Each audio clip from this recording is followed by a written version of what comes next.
Welcome to our channel.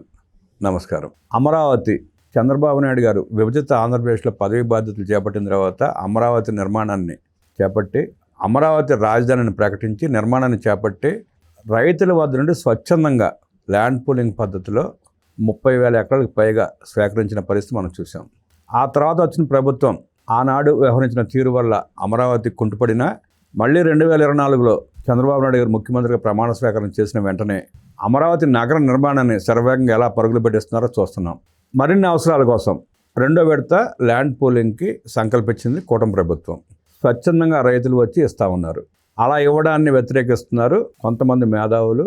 Vadde శోభనాద్రేశ్వరరావు లాంటి కురువృద్ధులు రైతుల పక్షాన పోరాడతామంటున్నారు. ఏ రైతు కూడా వ్యతిరేకించడం అమరావతిని. అమరావతి పూలింగ్కి భూమిని ఇవ్వడాన్ని ఎవరూ వ్యతిరేకించడంలా. అలా వ్యతిరేకించని రైతులను పెట్టుకుని మేము పోరాడతామనడంలో అర్థం ఏంటి? మళ్ళీ విడత ల్యాండ్ పూలింగ్కి రైతులు స్వచ్ఛందంగా వచ్చి ఇస్తూ ఉంటే విమర్శలు ఎందుకు వస్తూ ఉన్నాయి? రైతులకు ప్రభుత్వం ఇచ్చిన హామీ ఏంటి? అక్కడ చేపట్టిపోయే కార్యక్రమాలు ఏంటి? తెలుసుకునే ప్రయత్నం చేద్దాం. విశ్లేషణకు మనతో పాటు ఉన్నారు ప్రముఖ రాజకీయ సామాజిక విశ్లేషకులు అడ్స్మతి శ్రీనివాసరావు. వారిని అడిగి మరిన్ని విశేషాలు తెలుసుకుందాం. నమస్తే సార్. నమస్కారం అండి. అమరావతి ఫేజ్ 2 ల్యాండ్ పూలింగ్కి శ్రీకారం చుట్టింది కూటమి ప్రభుత్వం. రైతులు స్వచ్ఛందంగా వచ్చి భూములు ఇవ్వడానికి సిద్ధమవుతున్నారు. కొంతమంది మేధావులు కురువృద్ధులు వ్యతిరేకిస్తున్నారు. ఎట్లా చూస్తారు, ఎట్లా విశ్లేషిస్తారు? అంటే ఇది ఎప్పుడైనా సరే విమర్శ ఉంటుందండి. విమర్శ లేకుండా ఉండదు. ఒక ప్రభుత్వం మంచి చేసినా చెడు చేసినా రెండాటికి కూడా విమర్శ ఉంటుంది. విమర్శను కూడా మనం తీసుకోవాలి. ప్రభుత్వం కూడా విమర్శను తీసుకోవాలి. అది సహేతుకంగా ఉన్న సద్విమర్శ అయినా కానీ దాన్ని ఏదైనా మార్పులు ఉంటే చేసుకోవాలి. డెఫినెట్గా ఈ ప్రభుత్వం చెప్తే వినే ప్రభుత్వమే. ఇప్పుడున్న కూటమి ప్రభుత్వం చంద్రబాబు నాయుడు గారు ఎవరన్నా చెప్తే వింటాడు ఆయన. గతంలో జగన్మోహన్ రెడ్డి లాగా మూర్ఖంగా వెళ్ళిపోయి రకం కాదు. ఫస్ట్ ఆఫ్ ఆల్ ఒక నాయకుడి మీద మనకు విశ్వాసం ఉండాలి. ఆయన ఎందుకంటే ఆయన ప్రూవెన్ ఫ్యాక్ట్ కాబట్టి. ఆయన గతంలో ఆయన చేసిన కార్యక్రమాలు, అభివృద్ధి, ఆయన దార్శనికత మీద మనకి దానివల్ల వచ్చిన ఫలితాలు మనకి నిదర్శనంగా కనపడుతున్నాయి కాబట్టి ఆయన మీద ఒక నమ్మకం ఏర్పడుతుంది. ఆ కారణంతో 14-15లో ఆయన అడిగిన వెంటనే రైతులు భూములు ఇచ్చారు.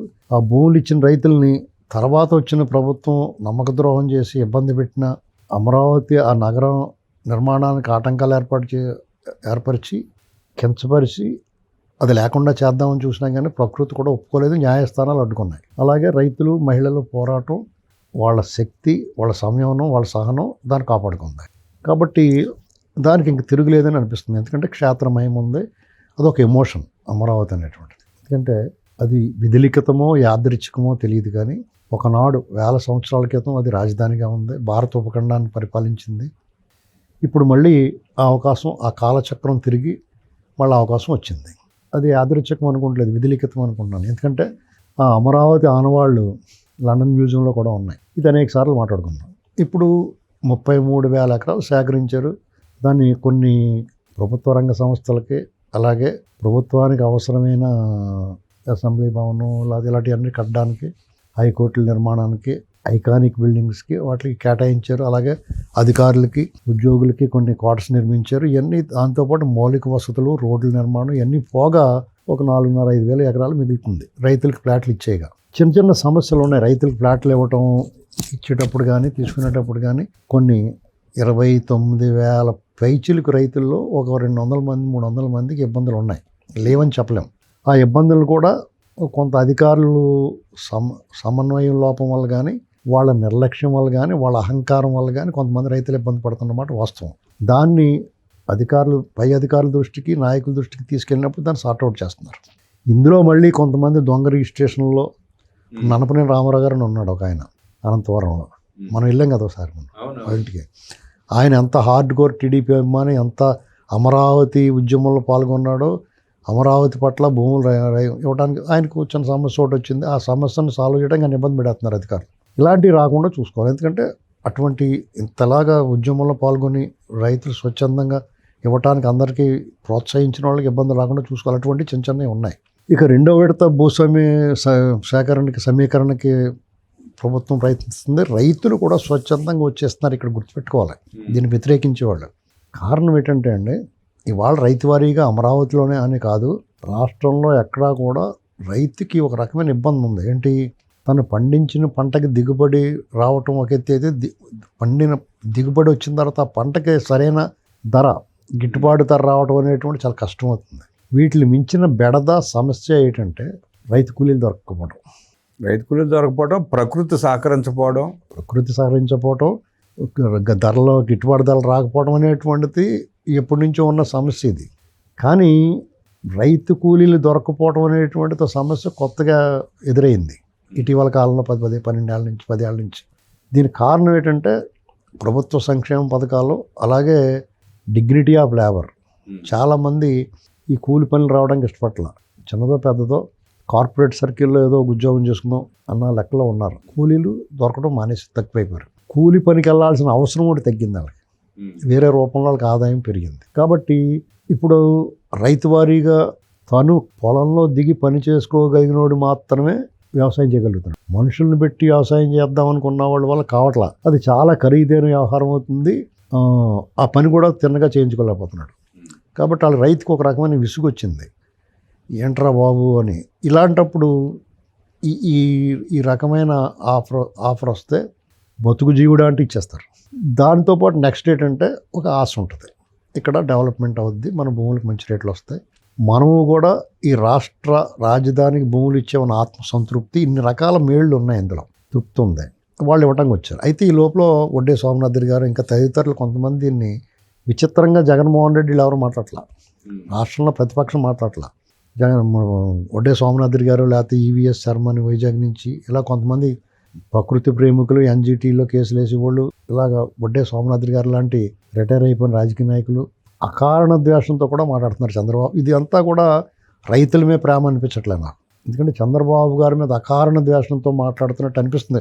ఇటీవల కాలంలో అమరావతి కానీ పోలవరం కానీ వీటిలో మాట్లాడుతుండే. ఎందుకంటే ఖచ్చితంగా విమర్శ చేయాలి, వాళ్ళలో ఉన్న లోపాలు లోటుపాట్లు ఎత్తి చూపించచ్చు, తప్పులేదండి. కానీ ప్రతిరోజు ప్రతి చర్య ప్రతి కార్యక్రమాన్ని విమర్శిస్తే ఏమవుద్దంటే దానికి ఆ విమర్శ తాలూకు సాంద్రత తగ్గిపోద్ది. దానికి ఏమనిపిస్తుంది, సపోజ్ చిన్న పిల్లవాడు ఉంటాడండి, వాడు ఏదో డిమాండ్, నూటికో కోటికో లేకపోతే వారానికి 10 రోజులకు ఒకసారి నాకు చాక్లెట్ కొనిపెట్టు, లేకపోతే నువ్వు సరిగ్గా చూడలేదు, లేకపోతే నువ్వు డబ్బులు ఇవ్వట్లేదు, నన్ను సినిమా తీసుకెళ్ళట్లేదు, ఇలాంటి ఒక డిమాండ్ పెట్టి అడిగాడు అనుకోండి తల్లిదండ్రులని, అది సహేతుకం. విమర్శ కూడా అది విమర్శతో కూడిన డిమాండ్. అది దాన్ని వాళ్ళు నెరవేర్చట్లేదు అనుకోండి, వాళ్ళు పేచీ పెట్టడం, ఆ పేచీకి ఒక అర్థం ఉంటుంది, వాళ్ళు కూడా సాల్వ్ చేయడానికి ప్రయత్నం చేస్తారు. పొద్దున్నే శాంతంగా ఇలాగే పేచీ పెడితే కూర్చున్నాడు అనుకోండి, డెప్ప మీద అవుతారు, కొన్నాళ్ళ తర్వాత పట్టించుకోండి మానేస్తారు. అంతే కదా. దాన్ని అంటారు రోజు చచ్చిపోడికి ఎవడు ఎడుతాడని. రోజు చస్తున్నాడు, ఒకనాడు చచ్చిపోవడం కూడా, ఒకసారి చచ్చిపోతే ఎడుతారు, అది మళ్ళీ లేచి కూర్చుని మళ్ళీ చచ్చిపోవడం కూడా, రోజు చచ్చిపోడికి ఎవడు ఎడుతాడన్న సామెత అందుకు వచ్చింది. అది ఏదన్నా విమర్శ ఉండాలి, విమర్శ లేకుండా ఏ కార్యక్రమం ఉండదు. విమర్శ ఖచ్చితంగా ఉంటుంది, మనం వద్దనుకున్నా ఉంటుంది, కానీ అది సహేతుకంగా ఉండాలి, అది అర్థవంతంగా ఉండాలి, అవతలని ఒప్పించేలా ఉండాలి. మనం విమర్శ చేస్తున్నాం, ఎవరి కోసం విమర్శ చేస్తున్నాం? మనం పబ్లిక్ కోసం. ఆ పబ్లిక్ విసుగు రాకూడదు, ఎప్పుడు అలా ఏడుతుంటారు వీళ్ళు అన్న భావన రాకూడదు. ఇది గుర్తుపెట్టుకోవాలి. ఇందులో చాలా పెద్దలు ఉన్నారు, కొంతమంది బాగా చదువుకున్న వాళ్ళు ఉన్నారు, పెద్ద పెద్ద బాధ్యతలు నిర్వర్తించిన వాళ్ళు ఉన్నారు, వాళ్ళకి తెలుసు ఈ విషయం. మరి ఎందుకని అలా చేస్తున్నారు కొంచెం అర్థం అవ్వట్లేదు. సరే, ఎవరి కారణాలు కలుగుంటాయి, ప్రజల కోణంలోనే ఆలోచిస్తారు కొంతమంది, అన్నీ మనకు. అయితే వడ్డే సోమనాథ్ గారు ఎందుకంటే, నేను ఎందుకని ప్రత్యేకించి ఆయన పేరు చెప్తున్నానంటే, ఆయన వ్యవసాయ శాఖ మంత్రిగా చేశాడు. గతంలో ఒకసారి 2003 ఆ ప్రాంతంలో, అంటే ఆయన మంత్రిగా ఉన్నప్పుడు ఏమాత్రం రైతులు ఉద్ధరణించాడు అనేటువంటి దానికి ఒక ఎగ్జాంపుల్ చెప్తున్నాను.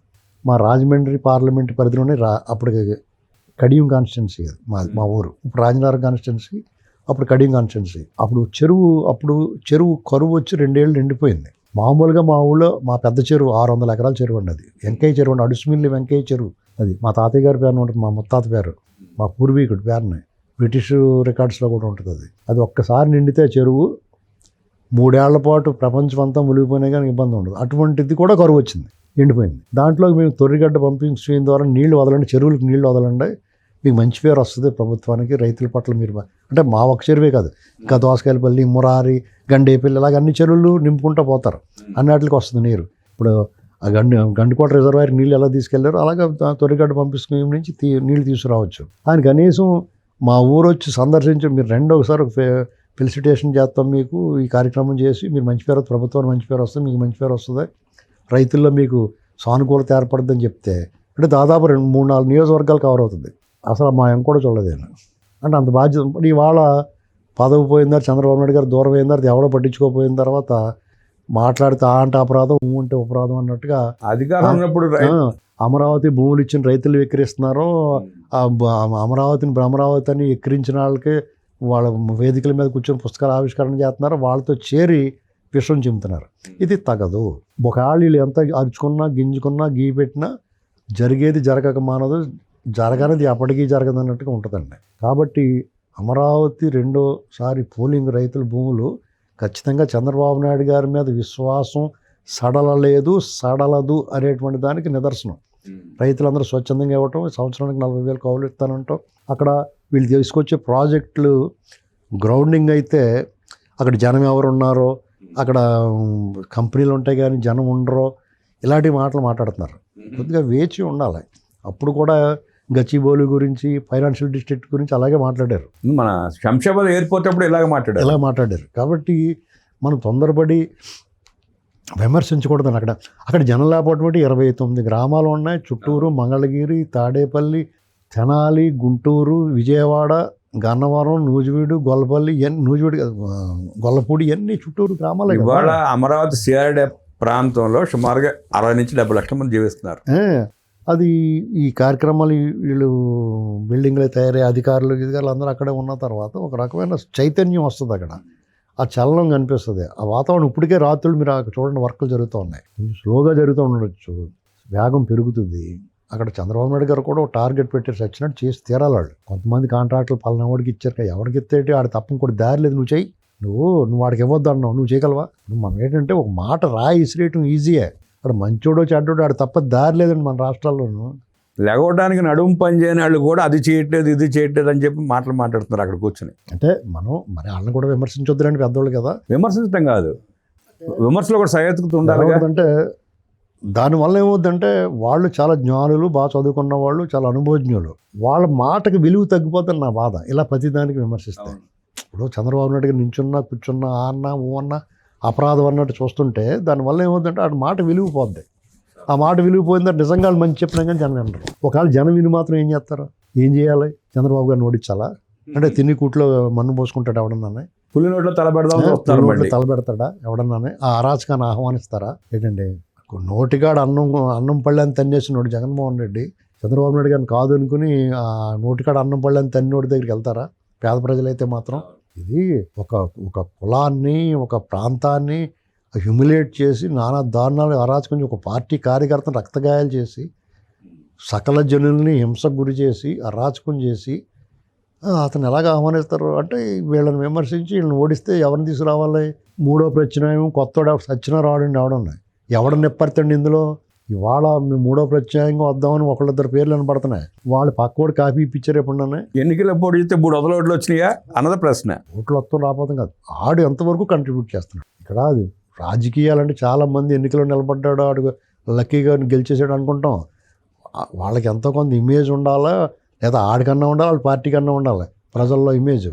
అవి ఏమి లేకుండా నేను తయారైపోతానంటే ఇది ఎన్టీ రామారావు గారు క్యారెక్టర్లు ఇవన్నీ ఉన్నాయి. చిరంజీవి లాంటి మెగాస్టార్ కూడా సాధించలేకపోయాడు. పైగా ఈ తెలుగుదేశం పార్టీ అనేటువంటిది ఎన్ని అసంతృప్తులున్నా, అలకలున్నా, బాధలున్నా, అసహనం ఉన్నా, ఆగ్రహం ఉన్నా కానీ ఆ పార్టీ కార్యకర్తలే ఆ పార్టీకి బలం. అంతే, వాళ్ళే బలహీనత కూడా. వాళ్ళే విమర్శిస్తారు, వాళ్ళే అవసరమైనట్టు కాపలా కాసుకుంటారు ఆ పార్టీకి. చంద్రబాబు నాయుడు గారు ట్రస్టీ అంతే. లోకేష్ అయినట్టు చంద్రబాబు నాయుడు గారు అన్న తాత్కాలికంగా అధ్యక్షులు కానీ వాళ్ళు కానీ దాన్ని నిర్వహిస్తారు. అంతే నిర్వహిస్తారు. దాన్ని మోసేది, దాన్ని కాసేది కూడా కార్యకర్తలు, నాయకులు, ద్వితీయ తృతీయ శ్రేణి కార్యకర్తలే. అప్పుడప్పుడు నిర్లక్ష్యానికి గురవుతారు. సహజం. మన ఇంట్లో కూడా నిర్లక్ష్యానికి గురవమా? మనం నలుగురు పిల్లలు ఉన్నాం. అక్కడ పెద్ద కొడుకు గబక్కన మోటార్ సైకిల్ బట్టలు అనేది దొరికేస్తాయి. రెండో ఓడికి మూడో ఓడికి ఆడ బట్టలు వాడుకోమంటారు. గమ్మత్ ఏంటంటే ఆడ పుస్తకాలు వాడుకోమంటారు చదువుకున్నారు. ప్రతిపక్షమేమో 2 లక్షల కోట్ల రూపాయలు ఖర్చు పెడుతున్నారు అమరావతి అని చెప్పి విమర్శిస్తూ ఉంది. కొంతమంది మేధావులు ఏమో అక్కడేం పనులు జరగట్లేదు అంటున్నారు. విచిత్రవాదం ఇది. ఇక్కడ ఏమండి పనులు జరగట్లేదు వీళ్ళు అనుకున్నట్టుగా జరగదండి. నేను చెప్తున్నాను కదా, మనం ఏమనుకుంటే అది అవ్వదు. జరగాల్సినప్పుడు జరుగుతాయి. అక్కడ ఏం జరగాలో జరుగుతూ ఉంటాయి. దానికి ఇవాళ కట్టే అంటే అవ్వదు. అలా అసాధ్యాలను మనం అది జరగని దాన్ని, చేయలేని దాన్ని మనం చేయమని అడగడం కూడా తప్పు. సరే, వాళ్ళ వాదన వాళ్ళకు ఉంటుంది. డెఫినెట్గా వాళ్ళ ఆర్గ్యుమెంట్కి బలంగా చేకూర్చే వాదన సమర్థించుకునే ఆర్గ్యుమెంట్ వాళ్ళ దగ్గర ఉంటుంది. మనం అవన్నీ వినాలి. నిజంగా అందులో కూడా సరైనది ఏమైనా ఉంటే ఇది తప్పు, కరెక్టే మాట్లాడారు అనుకోవాలి. లేదనుకో సలహా రోజు అలాగే ఎడతారు అనుకోవాలంతే. అమరావతి మలివిడత భూసేకరణ గురించి, రైతుల కష్టాలు ఇబ్బందుల గురించి, అలాగే విమర్శిస్తున్న మేధావులు, రైతు సంఘం నాయకులు అని చెప్పుకుంటున్న నాయకుల గురించి అద్భుతంగా విశ్లేషించిన అడ్స్మిల్ గారికి ధన్యవాదాలు తెలియజేస్తూ నమస్కారం.